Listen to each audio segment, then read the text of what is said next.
It's the real news. I'm Aaron Mate. President Trump has launched a new attack on Puerto Rico as it grapples with the aftermath of Hurricane Maria.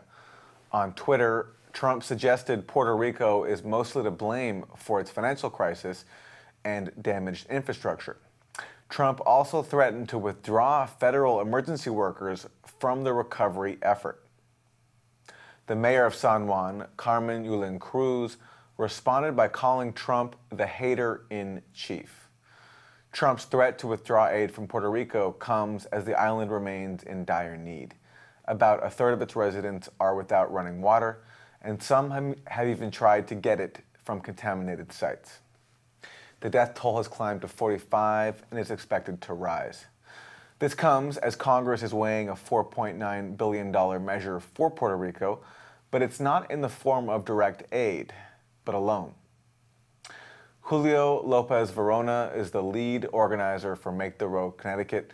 Welcome, Julio. Let's start with responding to what we heard from President Trump on Twitter today, apparently blaming the island for its financial crisis, and then making the suggestion that he's going to withdraw federal emergency workers from Puerto Rico, saying that he can't keep them there forever. Hi, Aaron. It's great to be here. I would say there's a couple of things that seem interesting. In a broader sense, this just keeps marking the disregard that Trump shows for Black and Brown communities. And Puerto Rico is just another layer that gets added to 100 years of colonialism and disregard for the people of Puerto Rico who are American citizens. And I think it goes to show how he has seen this strategy that's happening in Puerto Rico, which is extremely unfortunate. It's not his comments are not in any way something that we don't expect, because he was throwing paper towels at our people 2 weeks ago, but they are extremely unfortunate. Right, and his comment comes just one day after the EPA put out a press release urging residents not to drink or gather drinking water from hazardous Superfund sites, saying that people are so desperate that they've been forced to collect water from there. Can you talk about that situation when it comes to water and people in such need that they're forced to go and try to collect it from these sites? Well, people are desperate in most parts of the island. Many parts of the island are still disconnected from any place where there are resources. The resources that the federal government is giving Puerto Rico are extremely limited. So it's up to the people to actually organize and do something.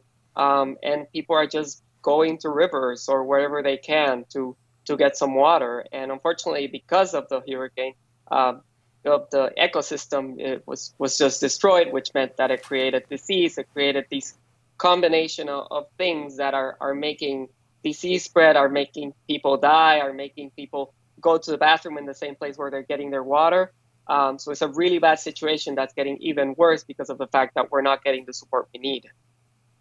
Right. On that front, let's talk about food as well. There is a report in The Guardian yesterday saying that the Federal Emergency Management Agency, FEMA, is only providing 200,000 meals per day to meet the needs of more than 2 million people. So they called this a daily shortfall of between 1.8 million and 5.8 million meals. Exactly. So it's about 200,000 meals. And to make matters worse, though, I don't know if you've seen the packages of meals, but they're not very healthy. One of the biggest criticisms since the beginning was that they were not getting to where they needed to. Now only 200,000 are getting. And what we're finding is that the packages they are giving to families are small, are unhealthy, and don't have what families need to actually get them fed. Right. And in terms of aid not reaching people, I mean, most of the footage that we see comes from San Juan. That's where a lot of the aid is being delivered to. That's where most journalists are reporting from. But all of this is very cut off from the remote communities who are not getting the aid. Can you talk about their situation? Well, and I was actually in Puerto Rico when the hurricane passed. I just came back on Monday. San Juan has become this very interesting poster child for recovery that has nothing to do with the rest of the island. Most of the packages that were delivered, even donations, are stuck in San Juan because the government for about a week and a half was still like, making sure the packages were paying taxes. So there was a logistical nightmare that happened.